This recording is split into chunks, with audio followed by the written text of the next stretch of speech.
Hello friends, welcome back to the channel. Today I'm going to be responding to two different VRs from two great channels out there. The first of which is Commenting Collector, who asked us to show some of our non-sport cards. And the second is the Detroit Collector, who wanted us to show some oversized cards. So stick around for lots of cards here. I'll be right back. I'll be right here. Hello friends, I am John and I am the 3D 80s kid.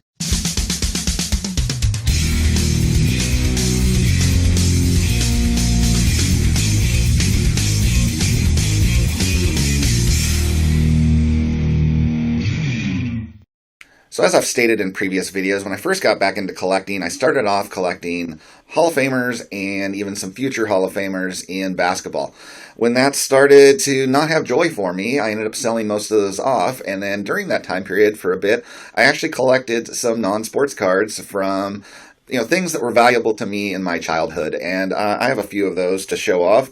And starting with 1976 Topps Happy Days. Hey. Fun fact there, the first thing I taught my oldest son to say, who is now 17, was "ay" with his thumbs up. My wife was not a big fan of that action, but I sure had fun with it. That's great. Then I've got some Star Wars cards, as that was huge in my childhood. So this one, I guess, is considered the actual Darth Vader rookie card. Impressive. Not as expensive, obviously, as the Luke #1 in that set, but I went for that.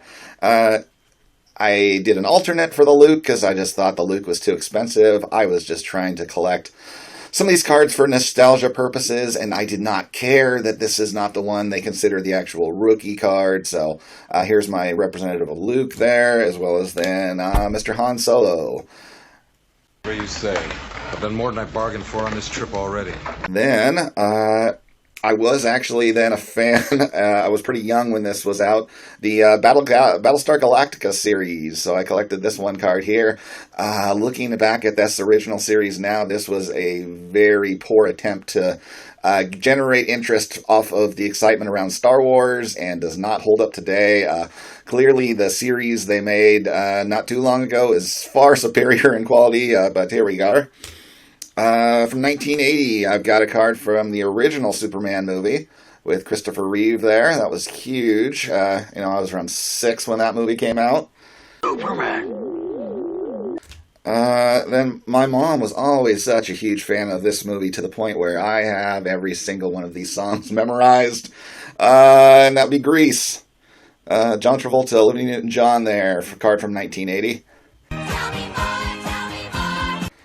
Another sci-fi series that was popular in the early 80s is Buck Rogers, so I got this card there. Captain Buck Rogers. Comedy series, actually a spin-off from Happy Days. Mork and Mindy, starring the late great Robin Williams. Nanu. I am Mork from Mork. Every kid thought these guys were absolutely the coolest, and that was Ponch and John on their motorcycles for chips, as being part of the California Highway Patrol. You want to be Ponch or John?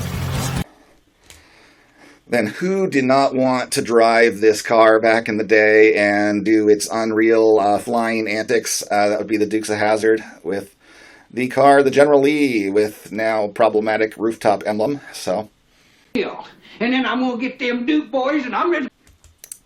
and then of course, who didn't want to fly on their bicycle with E.T. on the front there? E.T. And the coolest character in Star Wars became a cool character then in this franchise with Indiana Jones. You've got it. And then the next Star Wars movie came out, and we've got what's dubbed the rookie card of Boba Fett here. And then the Yoda rookie.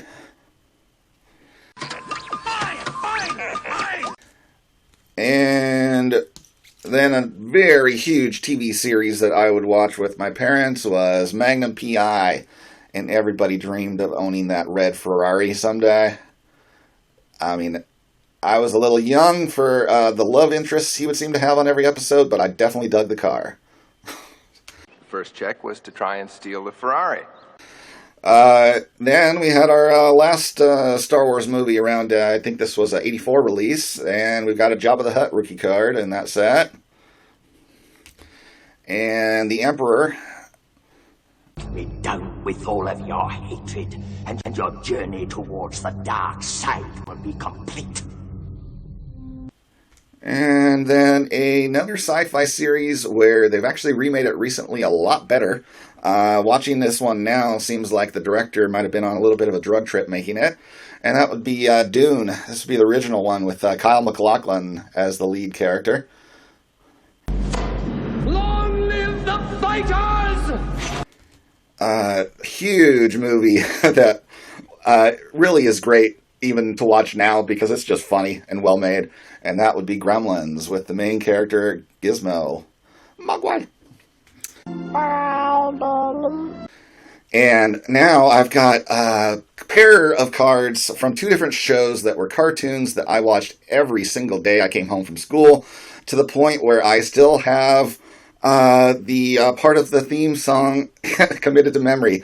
When I tried to recall it when I was looking at these again, I still have it, and that would be G.I. Joe. Here is Shipwreck and Flint are the cards I have, but in case you were wondering, G.I. Joe was the code name for a special mission force. Its purpose, to defend human freedom against Cobra, a ruthless terrorist organization determined to rule the world.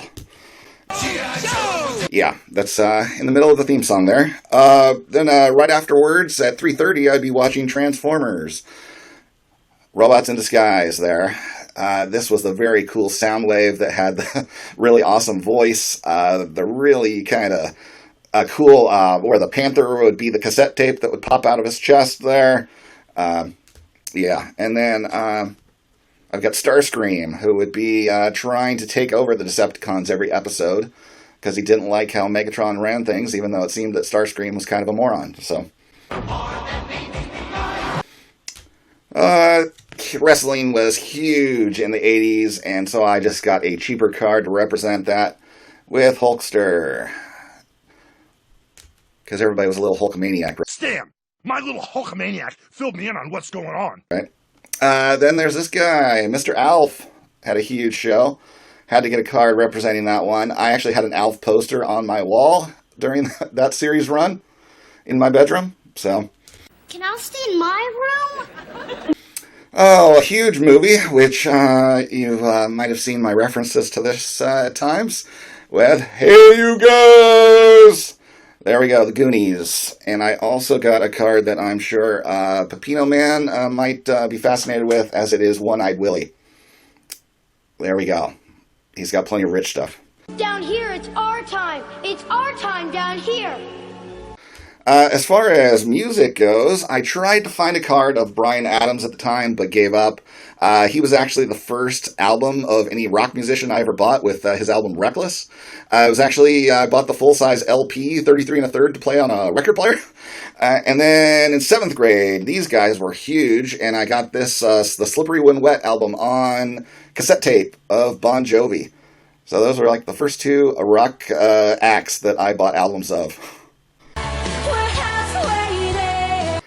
A huge series for me, and it came out in 1989, was, the Star Trek for my generation, which is Star Trek The Next Generation here. Jean-Luc Picard being one of my two favorite characters, along with Data. So I've got those. And Excellent choice.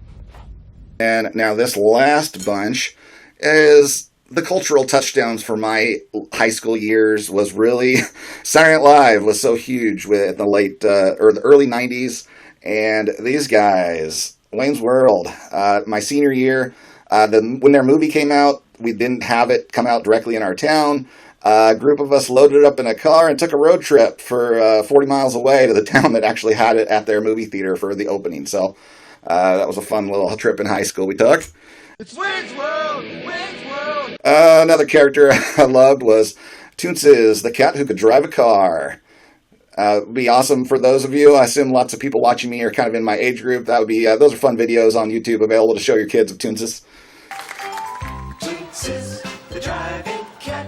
And now this one, it became a catchphrase for me personally, to the point where my kids know what I'm talking about. And that would be this character of Mike Myers, where he ran a store called All Things Scottish. And then his catchphrase with that would be, if it's not Scottish, it's crap! And I, even to this day, refer to things as being not Scottish. And my family gets the hint of what I'm saying there. If it's no Scottish, it's crap. So, lastly, rest in peace to this guy. Died way too young. Chris Farley, with his greatest skit of doing the Chippendales dance routine alongside Patrick Swayze.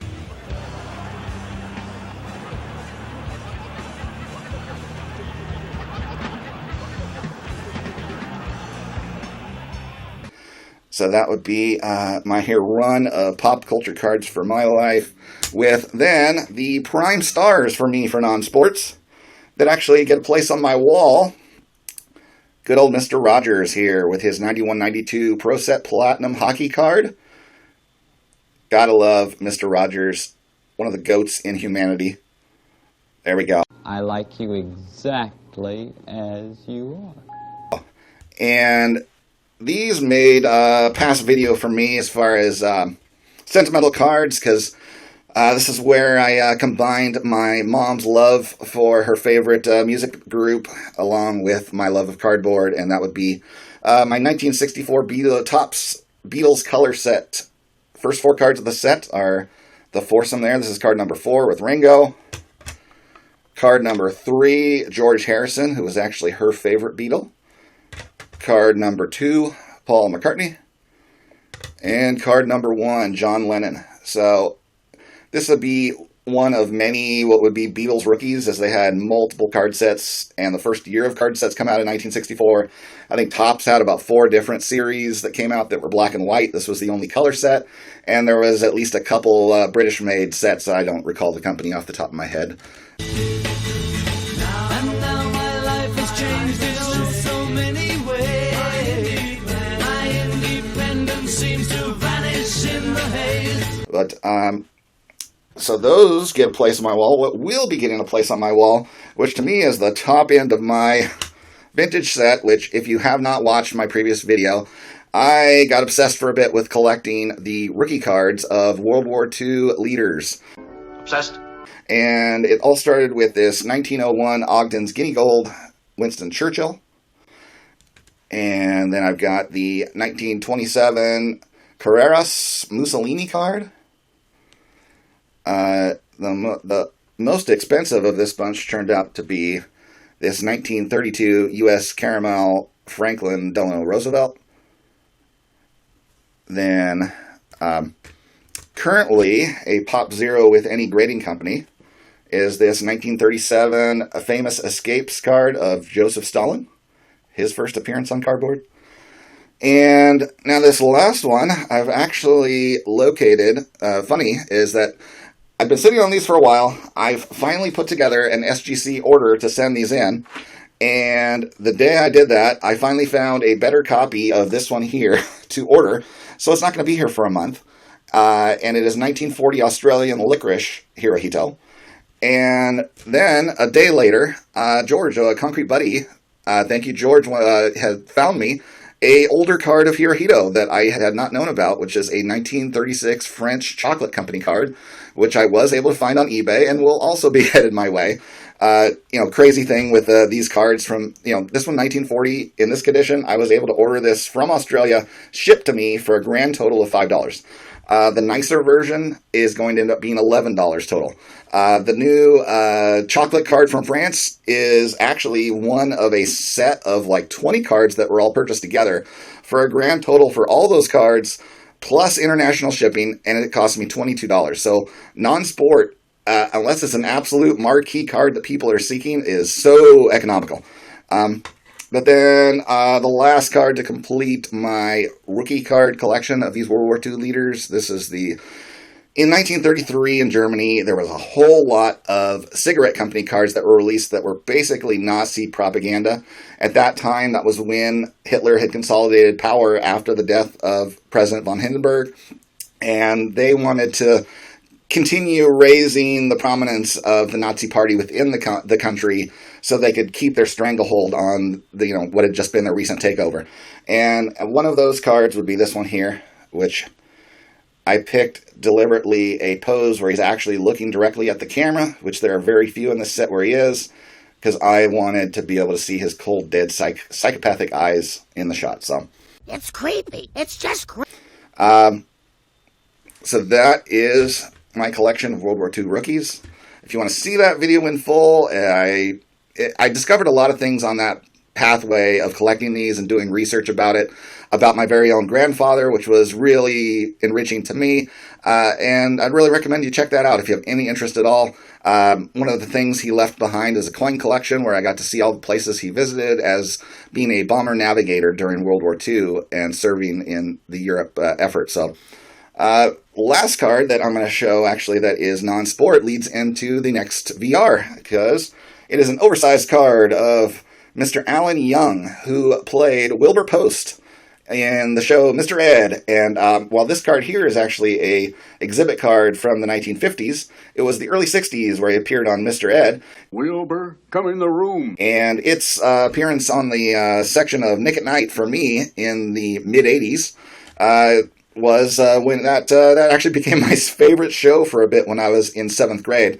And as it turns out, Alan Young himself, by the mid-'80s, was doing Broadway-type productions. He was a multi-talented person who could sing and dance. And my sister, who had graduated high school 6 years before me, after school went off and lived with my grandparents in Sacramento. And one of the things she did was this thing called Music Circus, which was in the Sacramento area where they would put on Broadway-style productions in a large tent structure, hence Music Circus. And one of the shows they brought in that year was The Little Whorehouse in Texas, and Alan Young played the sheriff in that production. And we went to see her in it, and not only that, she was able to bring me backstage, and I got to meet him and get his autograph. You know, I asked him how Mr. Ed was doing, and of course he played along and said he's doing great. But he was a really nice guy, and it was a really cool experience to get to meet him.